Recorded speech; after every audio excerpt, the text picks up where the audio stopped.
Hi, everybody. Jack O'Malley and the Dukester is joining me today. He is in an extremely pushy mood here today. So if you see the camera juggling, it's probably because he's bumping up against it. And so let's talk. Lots of things to talk about, but I really want to focus on a couple of things that are massively important. I'm going to start with the biggest. Let's go with the lead news. You've probably heard by now, but I don't think you've heard the rest of the story, as the great Paul Harvey used to say. The governor is set dates now where outdoor is free, indoor will be free on July 1st. All great. And that's what you're hearing. And this is something that you need to hear from me, I believe. Just again, to give you perspective. We've talked about it amongst ourselves in the legislature. We could stand on our head and spit nickels, which is pretty cool, right? But we would not get near the press of what the governor has to say. Give you an example. We've got a hearing with Gordon under oath before our oversight committee, but the governor knows what I just said is true, so she holds a press conference just before ours, stating, these numbers and this mandate of 70%. She stole the news cycle. That's just the way it is. So again, what are you doing about it? There are a lot of things we've been doing about it, but you don't hear about it. Because the news media, and it's not, oh yeah, those leftists. No, it's just that governors have bigger bully pulpits than 110 representatives and 38 senators. I don't like it. I believe that the news media should follow the bigger story. I called a friend of mine in the news today. I won't say who. When I heard their newscast, and they were talking about just the governor and these lifted restrictions. And I said, whoa. Did you know about what I'm about to tell you in a second? Well, no, I really hadn't heard that. No, because it hadn't been disseminated properly. So I am here to disseminate properly. There's a lot of news out of yesterday, not just that the governor, finally, the governor is giving us dates. Because that's kind of the way the news media described it. The governor is freeing us. On June 1st, all outdoor capacity limits will be removed, and indoor goes to 50%. And then on July 1st, the indoor is lifted. The governor has done it. That's the way the news media has been delivering it. All very important news. Won't argue. I might not have delivered it as breathlessly when I was on the air and in the media as I'm seeing it now. The governor. So this is a press release yesterday by my speaker and your Speaker of the House, Jason Wentworth. I'm going to read you a little bit of this here, so bear with me. The Speaker of the House, Jason Wentworth, today announced an agreement with Senate Majority Leader Mike Shirkey and the governor to work on a plan to create a permanent role for the legislature in all future state pandemic emergency orders and to withdraw the permanent MIOSHA rules the governor had proposed. That's huge. First of all, she's been ruling unilaterally since this all started, and we have been able to bring her to the table and agree. Now, I know there's going to be keyboard pounders. She doesn't do it. I'm trusting my leaders, Wentworth and Shirkey here, that they have a solid deal, and there are ways they can do that. And we got these metrics of June 1st, July 1st. Why she just doesn't open it up, I don't know. She should just say, hey, as of June 1st, everything's let's go party. But she's not. I don't want to argue that per se. I'm just glad it's happening. A lot of people that I've talked to today about this are in the same boat. You should have just opened it up, but at least now we have dates. We know this is going to happen.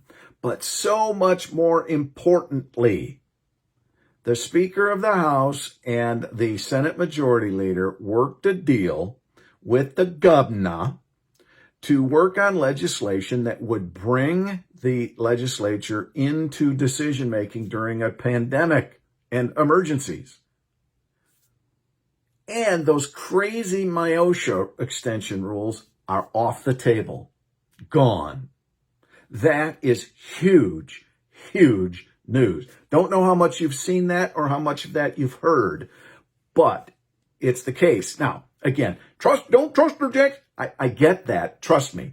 I've been dealing with it for over a year now on many things. I understand it. Trust and verify. But she has agreed to this. It is public. That's why I want you to know. So that if she for some reason reneges, you know that it's all on her. Okay? That's important because the reason we've gotten her to this point is multifaceted. But we have been pushing back. All of this pushback, what are you going to do about it? All of this culminates, it builds, right? And her pandemic plan has collapsed on her. She's held all these things out, but the CDC and the rest of the country is saying, no, we don't have to do it. And her science and data, whoever's coming up with it, is being proven wrong. All right? So understand that. And we're going to move forward on the budget. That was another thing, holding out on the budget. A lot of people, well, why are you tie-barring this to a budget? Why are you doing that? Why won't you give her that? This COVID money, we've got to spend all this COVID money. Yeah, we will. And it'll get there. But that's how the power of the purse is what the legislature has. And yeah, it was like, ooh, yeah, it's hard to say this, but we have to do it because we're dealing with a governor who is hard to deal with. So all the people out there who, why aren't you spending that COVID money? It's because we needed it to get her to break. And it seems to have worked. Trust, but verify. And that's how we move forward. So one other quick thing, and then I want to recap, and we'll be done for tonight. But also with the MIOSHA, the UIA, the Unemployment Insurance Agency, has said work requirements will return on May 30th. The reason they say they haven't been pushing for it is that their computer system had issues, blah, blah, blah, blah, blah. So what that means is as someone who is on unemployment will have to actively seek work and report that at least once a week. All right? So that means before now, it's just like, yeah, I don't have to do nothing. I'll just sit here and collect my check. Now, some people are very needy and worthy of that check. But with our unemployment numbers and our job openings through the roof, we have to get the workforce back to work. So this is great news, forcing people to go look for a job is a step in the right direction. So I wanted you to know that got changed too. But the MIOSHA rules will not be extended. The hearing next week is being canceled because they are pulling that from the table. Yes, that is you guys. When we can show that we've got reams and reams of emails and comments, people aren't happy, that counts. So we've worked hard. We've worked together. You have been our partners in this. We are not done. We have to make sure we continue on in this path and continue to fight vaccine passports and so on and so forth. Now, remember, with these changes in the June 1st, July 1st type of thing, remember, individual businesses still may require masks and things like that. This is still a tricky time. So I ask that you move forward. If you know, when you go to a business, they will require a mask. If you don't want to, don't go in. If you don't mind, put the mask back on, right? They're in a tough spot. If you see somebody not wearing a mask, don't freak. Don't scream and holler. You don't know their situation, right? We've gone over this a ton. So with that, fantastic. But No, above and beyond June 1 and July 1, which is what the press is so happy to tell people. The governor has said we can do this. They really have missed the fact that the governor is agreeing to bring, by way of statute, the legislature for all future emergencies, and the minutia, ridiculous effort to extend those mandates are off the table. We've won a big round here, ladies and gentlemen. We're not done, but a big round.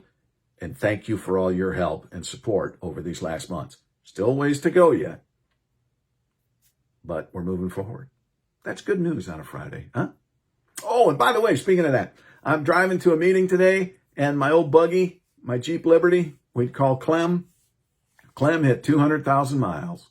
About 120 of those have been put on since I've been a state rep. So it was a milestone. I pulled over and took a picture of the odometer, 200,000 miles. So there you go. That's all I got for you. Hey, keep praying for each other. Keep being polite and kind to each other. And enjoy this great, well, feels like summer weekend. Take care.